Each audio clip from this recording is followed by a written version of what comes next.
Obrigado, senhor presidente Ataídes Oliveira, senhores senadores, senadoras.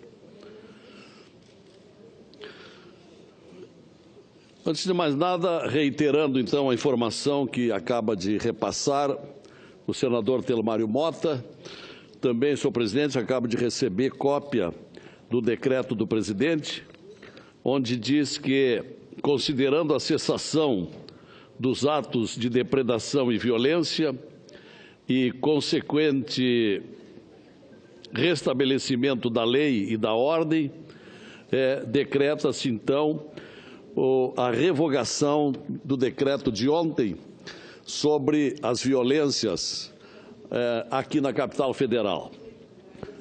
A propósito, eu quero dizer, senhor presidente, com todo respeito às opiniões em contrário, que nós não tivemos qualquer tipo de ameaça ou simbolismo ao que houve no ano de 64, quando do golpe.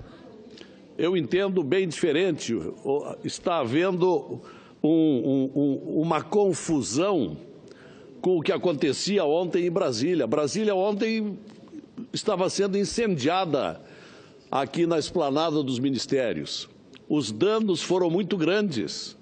Então, entendo como compreensível a intervenção, que por sinal chegou atrasada. Quando chegaram os homens do Exército, já não tinha nada por fazer, o principal de quebra-quebra, de depredação, de violências, isto já tinha acontecido. De modo que eu entendo o que aconteceu. Foi uma ação pontual, senhor presidente, rigorosamente pontual, porque era o patrimônio brasileiro, um patrimônio riquíssimo, como é o patrimônio brasiliense, aqui na esplanada dos ministérios, com prejuízos vultosíssimos que o próprio povo é que vai pagar. Então, naquela circunstância, a atitude do presidente da República, ao qual eu não tenho nenhum compromisso de defesa por tudo que tem acontecido, mas tenho compreensão com o ato a que ele recorreu. A Polícia Militar de Brasília não estava dando conta, de tal modo que precisava haver uma proteção a esse patrimônio público e às próprias vidas das pessoas. E reconhecendo que foi apenas um grupo de 100, 200 pessoas, delinquentes, que recorreram àquela atitude da depredação e do prejuízo causado aqui à capital federal.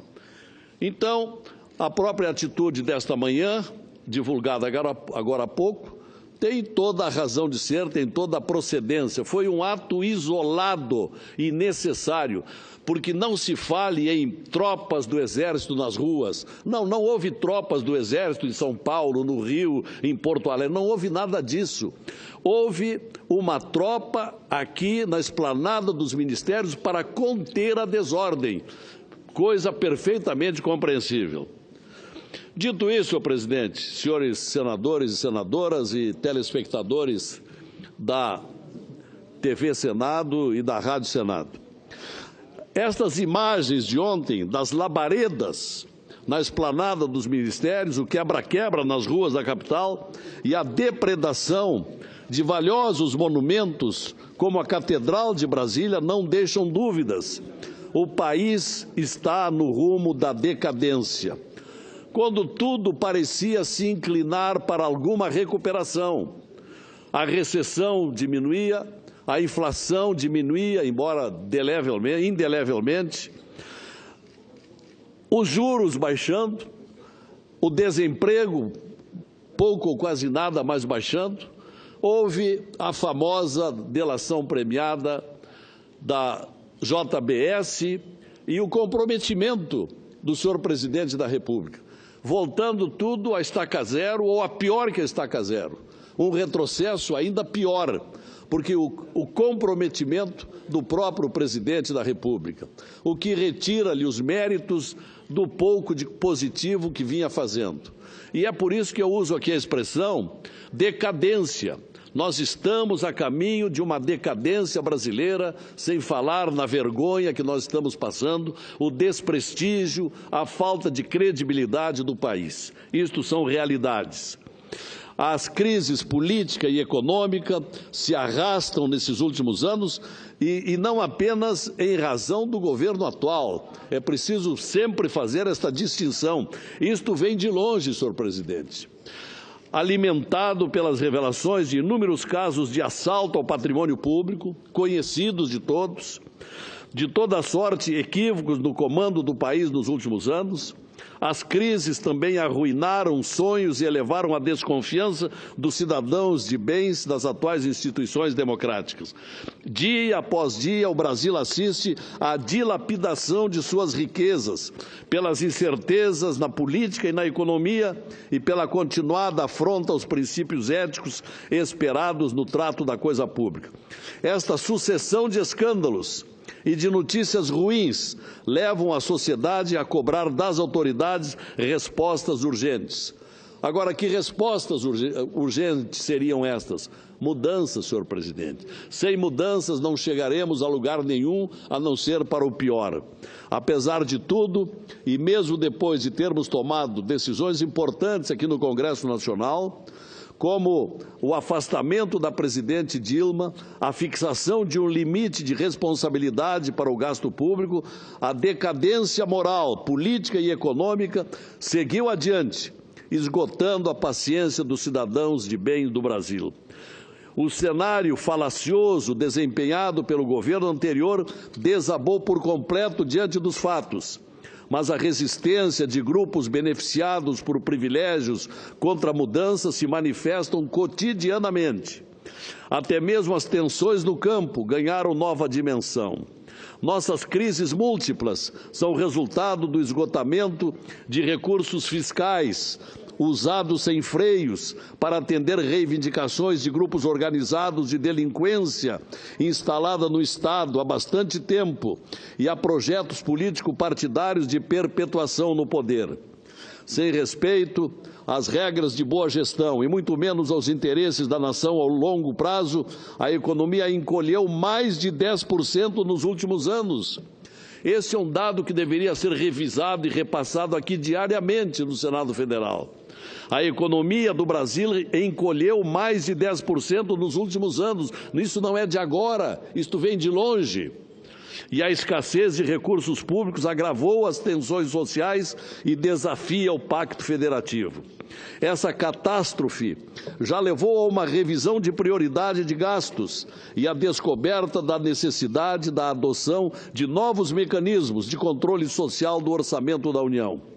Ganhou força a consciência republicana da urgência de se substituir reivindicações irresponsáveis por políticas públicas sustentáveis e razoáveis. As apurações da Lava Jato trouxeram a amostra de perdas econômicas e políticas ao abalar a credibilidade de grandes empresários e políticos, mas também fustiga as instituições a adotar novas práticas. Sem avançar nesse terreno, sucumbiremos à decadência. Palavra que insisto em dizer porque é a ameaça que está nos cercando. Ela se esboça rapidamente. Um Brasil decadente, do qual parece estamos muito próximos, se não já dentro desta contingência.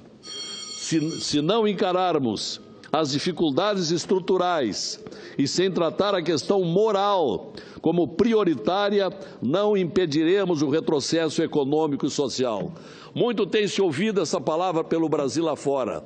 O Brasil precisa de moralidade, porque no momento que o Brasil conquistar moral, a governança virá atrás. Minha crença é que o futuro depende de uma nova cultura política e uma nova forma de governar, advindas da depuração de nossas instituições.